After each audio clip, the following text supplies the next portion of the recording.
பண மோசடி வழக்கில் காவல்துறையின் பிடியில் இருக்கும் மதன் குறித்து பல்வேறு தகவல்கள் வெளியாகியிருக்கின்றன. 179 நாட்கள் தலைமறைவு வாழ்க்கை நடத்திய மதன் இந்த காலகட்டத்தில் 8 மாநிலங்களில் சொகுசு வாழ்க்கைக்கு பஞ்சமில்லாமல் சுற்றியதாக காவல்துறையினர் தெரிவித்துள்ளனர். பெண் தோழி வர்ஷாவின் உதவியோடு பல மாநிலங்களில் காரிலேயே சுற்றியதும் விசாரணையில் தெரியவந்துள்ளது.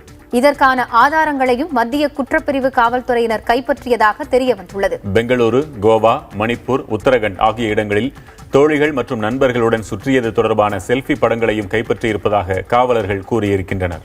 மேலும் மதன் அவரது தோழி வர்ஷாவிடம் இருந்து 14 செல்போன்கள், லேப்டாப்கள் ஆகியவை பறிமுதல் செய்யப்பட்டுள்ளன. மதன் 14 சிம் கார்டுகளை பயன்படுத்தியதும் விசாரணையில் தெரியவந்துள்ளது.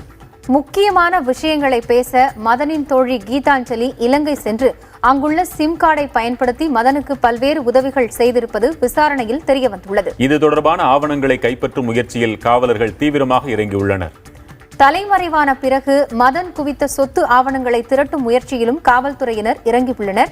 இந்த ஆவணங்களை நாக்பூரில் உள்ள நண்பர்களிடம் கொடுத்து பதுக்கி வைத்திருப்பதாக கருதப்படுவதால் மதனை நாக்பூருக்கு கொண்டு சென்று விசாரிக்கவும் மத்திய குற்றப்பிரிவு காவல்துறையினர் திட்டமிட்டுள்ளனர்.